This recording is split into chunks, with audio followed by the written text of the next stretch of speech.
National Herald মামলায় চরম বিপদে সোনিয়া এবং রাহুল গান্ধী। এবার মা ছেলের বিরুদ্ধে এফআইআর করল দিল্লি পুলিশ।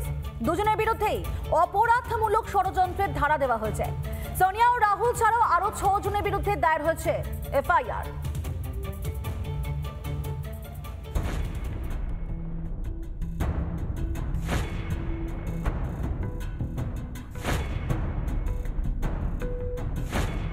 ন্যাশনাল হেরাল্ড মামলায় আরও প্যাচে সোনিয়া গান্ধী, রাহুল গান্ধী। মা ছেলের বিরুদ্ধে এফআইআর করল দিল্লি পুলিশের আর্থিক অপরাধ শাখা। এফআইআরে সোনিয়া, রাহুল ছাড়াও নাম রয়েছে স্যাম পিত্রোদারও। কোন কোন ধারা দেওয়া হয়েছে কংগ্রেস নেতাদের বিরুদ্ধে?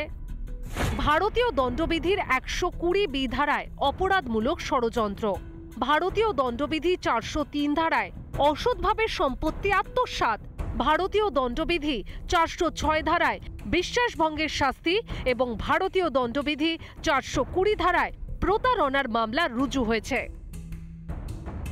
কি এই ন্যাশনাল হেরাল্ড মামলা? সালটা 2013।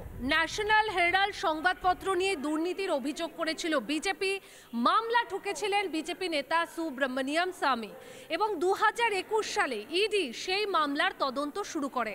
বিজেপি নেতা সুব্রমণিয়াম স্বামীর অভিযোগ ছিল যে অ্যাসোসিয়েট জার্নাল লিমিটেডের 2000 কোটি টাকার সম্পত্তি বেআইনিভাবে দখল করেছে ইয়াং ইন্ডিয়া। আর এই ইয়াং ইন্ডিয়ার শেয়ার হোল্ডার ছিলেন সোনিয়া, রাহুল সহ আরও অনেকে।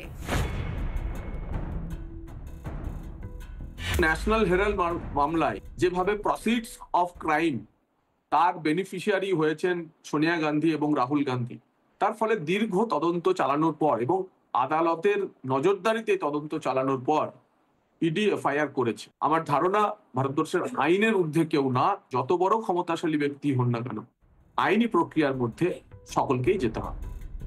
ভোট চুরির অভিযোগ করেন রাহুল, ইভিএমে গড়মিলের অভিযোগ করেন, অথচ কংগ্রেসের শাহজাদা ও তার পরিবারের বিরুদ্ধে হাজার হাজার কোটি আত্মসাতের অভিযোগ। এবার কি বলবেন রাহুল বাবা? রিপাবলিক বাংলা। নানা ধরনের কন্টেন্ট দেখার জন্য লাইক করুন, শেয়ার করুন আমাদের ফেসবুক পেজ, সাবস্ক্রাইব করুন আমাদের ইউটিউব চ্যানেল। পাশাপাশি অন্যান্য ব্রেকিং নিউজের জন্য অবশ্যই চোখ রাখুন রিপাবলিক বাংলায়।